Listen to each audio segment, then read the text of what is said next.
president in years. President Putin publicly confirmed what President Trump has said all along. The war between Russia and Ukraine never would have started in the first place if President Trump were in office. This was always obvious to any person with a shred of common sense. Just look at what took place during the last 4 administrations. Under George W. Bush, Russia invaded Georgia. Under Barack Obama, Russia took Crimea. Under Joe Biden, Russia invaded Ukraine. But under President Trump, Russia did not invade nor take anything. President Trump is the only president this century, Republican or Democrat, who has held Russia in check and ensured peace in Europe. That's because Russia has always greatly respected President Trump and his peace through strength foreign policy approach. But overall, the bilateral talks in Alaska were very productive, and multiple key points were agreed to between the two leaders that truly opened up the door for Phase 2 discussions, which took place yesterday here at the White House, within 48 hours of that meeting in Anchorage, I may add. As you all know, there were many European leaders here, as well as Ukrainian President Zelensky. They all traveled here to meet with President Trump to maintain the momentum and work toward a lasting peace. Across the board, every leader credited President Trump for his decisive leadership that has reignited the dialogue in hopes of finally bringing this war to a peaceful conclusion.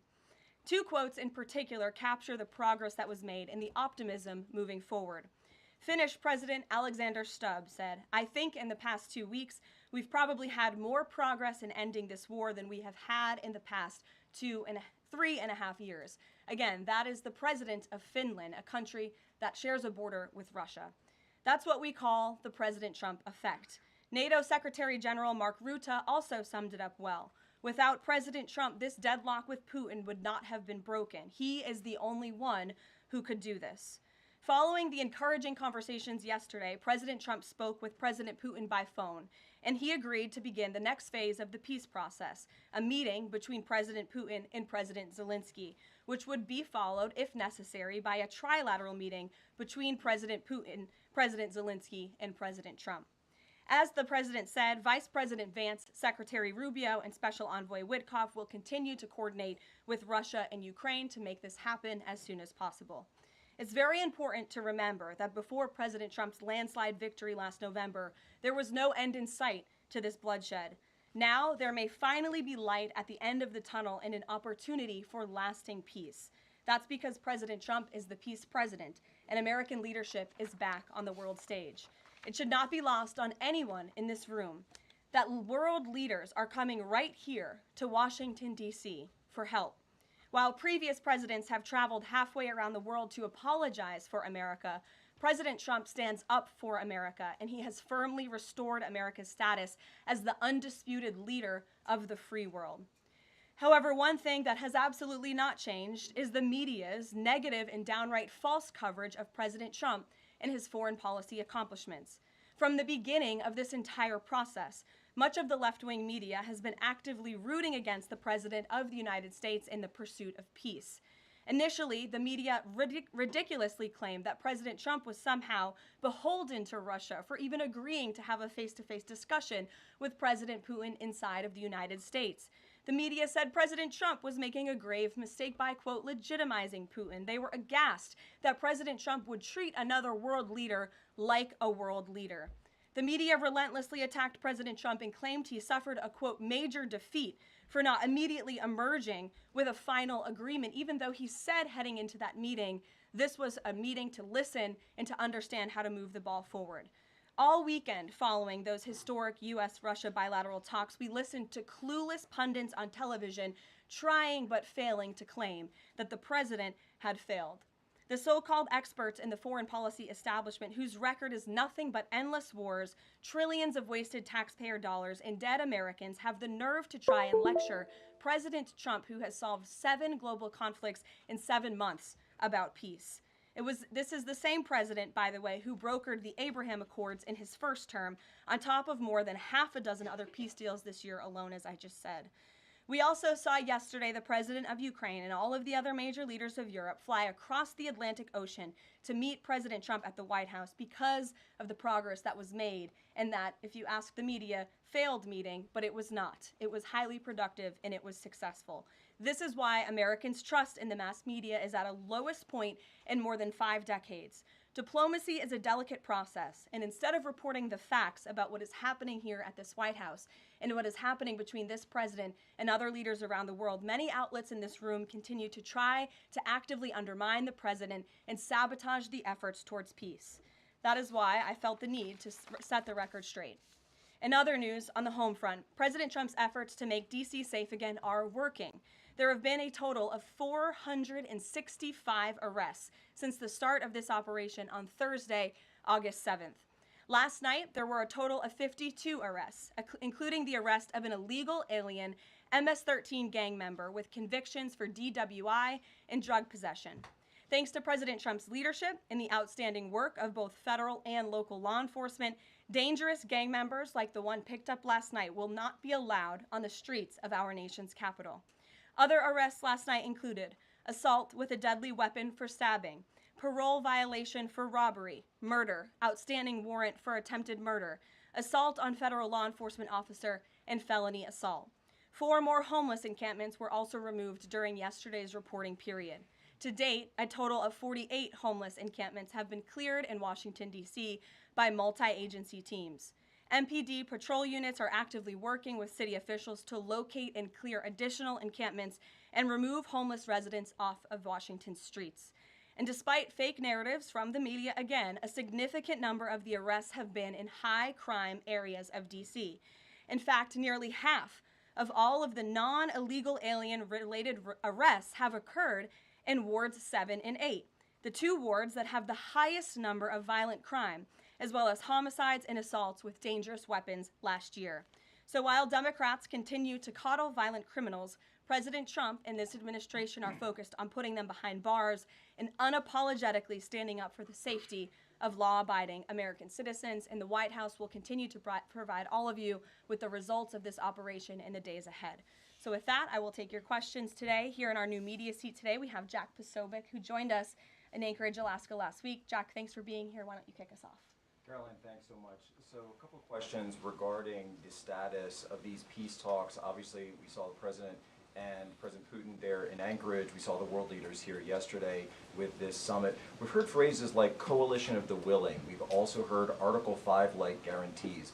When it comes to the security guarantees, what is the current status of that? I know the President earlier today mentioned boots on the ground would be UK, France, Germany possibly, but unequivocally said no U.S. troops on the ground, but U.S. coordination. Can you elaborate on that, and what would the red lines be? Sure. Well, you got to the heart of what I was going to say to all of you today on security guarantees, which is the President has definitively stated U.S. boots will not be on the ground in Ukraine, but we can certainly help in the coordination and perhaps provide other means of security guarantees to our European allies. The President understands security guarantees are crucially important to ensure a lasting peace, and he has directed his national security team to coordinate with our friends in Europe and also to continue to cooperate and discuss these matters with Ukraine and Russia as well.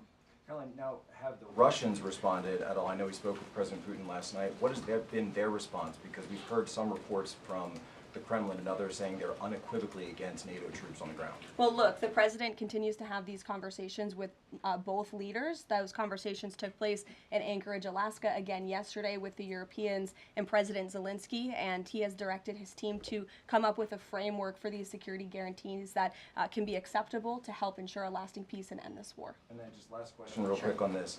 Regarding some of the funding, we're hearing questions about another round of weapons sales or possibly a round of U.S. purchases of Ukrainian drones. Will that money be funded by the U.S. taxpayers? Are we finally going to see an end to the U.S. taxpayer-funded, seemingly endless mandate for these foreign wars? Well, the President is very sensitive to the needs of the American taxpayer, and immediately upon entering office back in January, he made it very clear that we're not going to continue writing blank checks to fund a war very far away, which is why he came up with the very creative solution to have NATO purchase American weaponry because it is the best in the world, and then to backfill fulfill the needs of the Ukrainian army and the Ukrainian people and their military. So that's the solution the president has came up with. We'll continue to see that forward. As for any additional sales, I'll have to defer you to the Department of Defense. Thanks, Jack. Kelly. What has President Trump learned that tells him that Vladimir Putin would be willing to make a deal for him, for President Trump? Well, the president has learned a lot, which is part of the reason he opened up this dialogue. The previous administration, who oversaw the beginning of this war, refused to talk. And President Trump has always said, in order to learn, in order to move the ball forward with diplomacy and towards peace, you have to have open dialogue. And so that's why the president has had several conversations by phone and, of course, an in-person meeting last Friday with President Putin. He also has talked to President Zelensky dozens of times, had him here at the White House yesterday, and he's understanding what both sides want, what both sides are going to have to give up. And he has always said, in order to get a good deal, both sides are going to have to walk away a little bit unhappy. So he continues to learn a lot throughout these conversations, which is why we've seen progress from both sides. And I would also just add, when it comes to learning and moving the ball forward, look at how both Russia and Ukraine have actually talked directly for the first time in many years, thanks to the efforts of this president and this administration. Specifically for President Trump, though, what do you think Putin's motivation is to try to do something for President Trump, as opposed to just resolving the conflict? I think, as I just spoke to in my opening remarks, Kelly, Russia and all countries around this world actually respect the United States again. And the president is using the might of American strength to demand that respect from our allies, our friends, our adversaries all around the world. And we've seen that not just lead to progress with Russia and Ukraine, but also we've seen it in the closing of 7 global conflicts around the world as well. We've seen it with the release of hostages in Gaza. You've seen it with the end of the conflict between India and Pakistan, which could have resulted in a nuclear war if we had not had a president who believed in the strength and the leverage that comes with the job of being the President of the United States of America. Rachel. Thanks, Caroline. Heading into Alaska, a lot of the focus in the talk was on this trilateral meeting between these 3 leaders. Can you explain how this went from a trilateral meeting involving President Trump to now the focus being on this bilateral meeting without the president first? Well, look, the president has spoken to both leaders about this, and both leaders have expressed a willingness to sit down with each other. And so our national security team will help both countries do that. Ultimately, the president has always said that there are areas of disagreement in this war that will have to be discussed and decided upon by these 2 countries. And so he wants these 2 countries to engage in direct diplomacy. He's said that from the very beginning, which is why he's agreeable to the idea of having President Zelensky and President Putin get together. And I understand accommodations for that meeting are underway. As soon as we hear more details, we'll be sure to let all of you know. And just a quick follow-up. We know as of right now there is no ceasefire in place. We've seen Russia continue its attacks on Ukraine. What indications is the president getting from Putin that he wants to have this meeting with Zelensky soon? Because he spoke to him directly yesterday. And he expressed that Haley, sooner rather than later. He spoke to that directly yesterday, and the president put that in his statement that he gave to all of you, the news media, knowing you'd be asking following that conversation in the effort of transparency. Haley. Hey, thanks, Caroline. You made clear note U.S. boots on the ground. Is the president considering U.S. boots in the air as a form of a security guarantee? Look, that was something the president mentioned on his interview this morning. It is an option and a possibility. I won't certainly rule out anything as far as military options that the president has at his disposal. I'll let him do that. I can tell you he's definitively ruled out boots on the ground. Sure. Thanks, Caroline. Just about the possible venue for the talks, can you confirm that Putin suggested Moscow as a venue for the bilateral talks? And if so, doesn't that indicate that Putin is perhaps not serious about this, that he's suggesting a venue that there's no way that Zelensky is going to go to? Look, I'm not going to litigate the private conversations between the president and President Putin, aside from what the president himself has already spoken on. But I can tell you there are many options that are being discussed by our national security team right now with both parties. Can you give us an indication of where? I just told you we'll provide you details as soon as we can. Thank you for trying, though. Libby. Thank you, Caroline. I wanted to ask about the National Guard troops. How is the White House coordinating with how they're being placed in D.C., what areas? And then also, how long should people here in the district anticipate the National Guard to be on the ground patrolling the streets? I don't have a timeline for you, Libby, but we will keep you posted on that. I think the president, as you know, and this administration, he came to this briefing room with members of his cabinet to lay out the rationale and the reasoning for federalizing the National Guard here in Washington, D.C., and for our work with the Metropolitan Police Department to make our district safer. We've seen violent crime has taken the lives of far too many residents here in our nation's capital, and the president wants to make it safe again. And as for the coordination efforts, this interagency team is meeting and talking daily. In fact, there's a meeting taking place right now in the West Wing with members of the interagency task force to continue to discuss not just the National Guard deployment, but also how we can continue to remove public safety threats off of the streets of Washington, which, as the numbers I just showed you prove, they are doing every single night. I will just reiterate, 465 total arrests and counting since the start of this operation. I believe 11 or 12 days ago. I'll have to check the calendar, but those are pretty remarkable results. If not for this task force and their high level of coordination and the leadership of this president, there would have been 465 more violent criminals on the streets of this capital that you all live in every day. So I think we should all be very grateful for that. Stephen. Thank you, Caroline.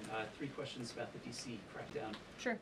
First, I was wondering if you could clarify something President Trump said. He mentioned getting rid of the slums where criminals live. Was he talking about tents or permanent residential buildings? And then the mayor has expressed an interest in clarifying how much of a focus illegal immigration enforcement is as part of this crackdown. Can you say anything about that? Sure. And third, any preview on the beautification? 3 questions. I'll try to answer all 3 of them pointedly for you.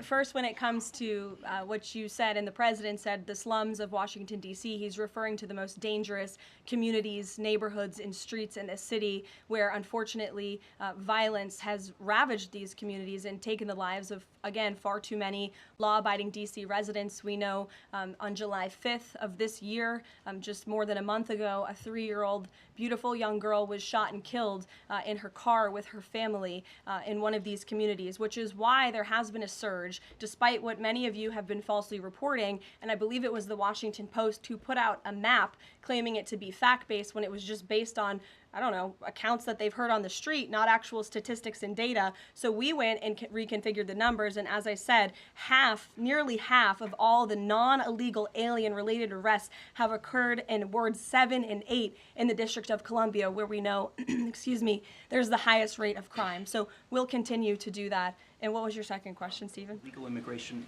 how much of a focus that is? Yeah, look, I mean, the focus is to make D.C. safe and beautiful and to remove public safety threats and violent criminals from our streets. If federal law enforcement, with the help of the Metropolitan Police Department, come across illegal aliens, of course, we are going to abide by this administration's policy of law and order, and we are going to remove illegal criminals from our nation's capital. They will be detained and deported, just like they are in every other community across the country. Kristen. First question is, whose idea was it to change the next steps from a trilateral to a bilateral meeting? It was an idea that evolved in the course of the president's conversations with both President Putin, President Zelensky, and the European leaders yesterday. And as you saw, Kristen, with all of those European leaders leaving the White House, including the NATO Secretary General, they all agreed that this is a great first step. And it's a good thing that these 2 leaders are going to be sitting down together, and the president expects that to happen. And how long is Trump willing to wait and operate in good faith for Putin to actually arrange a meeting before he intervenes? Look, the president has put tremendous public pressure to bring this war to a close. He's taken actions, as you've seen, sanctions on India and other actions as well. He's made himself very clear that he wants to see this war end, and he has scoffed at the ideas of others that have been raised that we should wait another month before any meeting takes place. The president wants to move, and he wants to bring this war to an end as quickly as possible. Just a clarification on Sean. something you said earlier about Putin agreeing to the meeting. The Kremlin seemed to indicate that Putin did not firmly agree to a bilateral. Did he agree to have a sit-down with just Zelensky on the phone?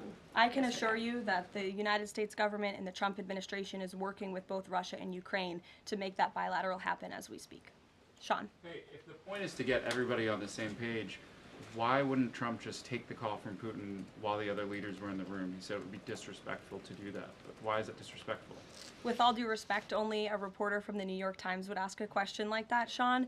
The president met with all of these European leaders at the White House 48 hours after sitting down with President Putin on American soil. In fact, there was so much progress in the readout that was given to these European leaders immediately following his meeting with President Putin that every single one of them got on a plane 48 hours later and flew to the United States of America. And if I could just read for all of you some of the statements from those European leaders yesterday, you had President Zelensky himself saying it was a very good conversation. It was really good. We spoke about very sensitive points. The Secretary General, Mark Rutte, it was the president, only because of the president, that this deadlock was broken, but with President Putin by starting a dialogue. So these leaders, who this war is in their backyard, are very grateful that the president took that call and that he was there to provide them with a readout of Russia's thinking on this, something that was not done by the previous administration at all. Catherine. Thank you. Is the White House looking at Budapest as a possible location? I'm not going to confirm or deny locations. We'll provide you with details as soon as we can. Just following up on Kristen's question, I understand that the White House is working and allies are working to make this meeting happen, but did Putin promise to do a meeting with Zelensky, a direct meeting, in the coming weeks? He has, and I just answered that question for you. Franco. Thanks. I just want to clarify. So you are saying that President Trump is considering U.S. pilots and U.S. aircraft potentially supporting European or Ukrainian forces? The president spoke to that himself this morning when he called into Fox and Friends, and I would defer you to his answer. You can read it directly yourself. In addition, can I ask, no boots on the ground, Steve Witkoff's talking about Article 5-like security guarantees. Can you talk about what other Article 5-like security guarantees that are being considered if it's not boots on the ground? These are very sensitive diplomatic discussions that are currently taking place literally as we speak. So I will leave it to the national security team, and I'll leave it to the president to have those private discussions with these leaders as we try to bring this war to an end. And can I ask one Mary more? Margaret, go ahead. Thanks, Caroline. Two questions, if that's okay. So on these meetings, I know you said that the trilateral will take place if necessary. Do you think that we might not need the trilateral and that Zelensky and Putin might come to this conclusion on their own? And then as a follow-up, I know the president said on Fox News this morning that he's partially seeking peace in order to get to heaven. Was he joking, or is there spiritual motivation behind his peace deals here? I think the president was serious. I think the president wants to get to heaven, as I hope we all do in this room as well. Annie. Thanks, Caroline. I'm just shifting gears to the Department of Justice for a minute. Can you walk us through why another deputy FBI director was named? Does Trump have any displeasure with how the FBI has been being run to date? And then I have a question about the antitrust division. No, Andrew Bailey is extremely qualified. As you know, he's been serving with honor as the Attorney General of Missouri, and he's been brought on as another set of very credible and experienced hands to work alongside the current Deputy Director, Dan Bongino, under the leadership of the Director, Kash Patel, and the Attorney General, Pam Bondi. And the FBI has been doing a tremendous job. We've seen their agents out on the streets as part of this interagency task force here in Washington. But the crime that they've been stopping here in Washington, they've been doing this for 7 months all across the country. In fact, there's been 19,000 arrests by the FBI nationwide. That's more than double last year in the same time period.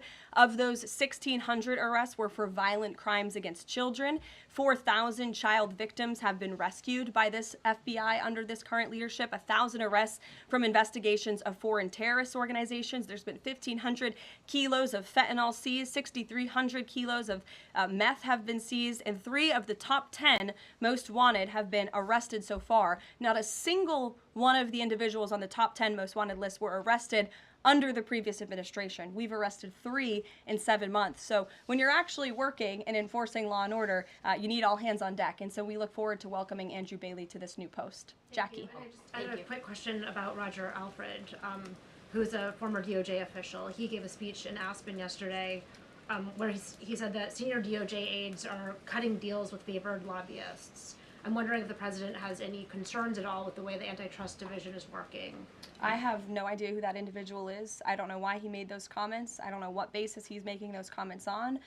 My instinct tells me it's not true, but we will definitely look into them and I'll get you a response. Thank you, Caroline. Jackie. Thanks, Caroline. Since the president often says that this war would not have started if he were in office, and True. and Putin confirmed that. It's true. How does Do you accept that as truth? The Probably. European leaders do.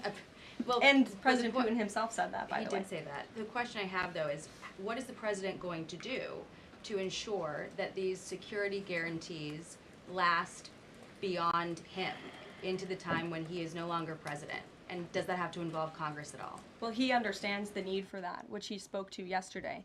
And what's he going to do? It's why he's engaging in so many talks and so many conversations with both sides of this war with our European allies. It's why on the way home from Anchorage, Alaska, very late at night, when I know many of you on the press plane were sleeping and many staff were sleeping, the president himself was still awake at 2 o'clock in the morning talking to European leaders and NATO about how we can ensure a lasting peace and bring this conflict to an end. He has expended an incredible amount of time, energy, and effort into bringing this war to an end, and he remains determined to do that. Also, can Go I ask ahead. you about the Go ahead. Thank you, Caroline. DC crime? Sure, Jake, and then to your right. All right. Thank you, Caroline.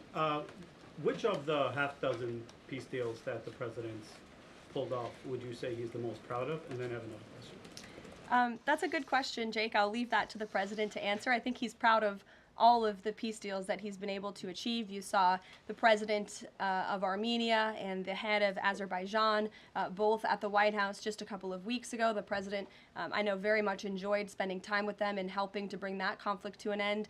He very much enjoyed his time with leaders of Rwanda and the Democratic Republic of the Congo in the Oval Office, talking to them about bringing that decades-long war to an end. India and Pakistan.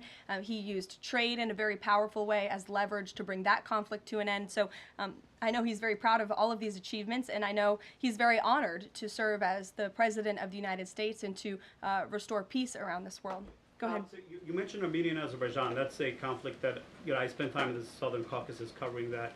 And, a conflict of over 30 years, and he resolved it in just a couple of months. Mm-hmm. Are there other conflicts that the president's working on right now that are off the radar screen that we should be tracking?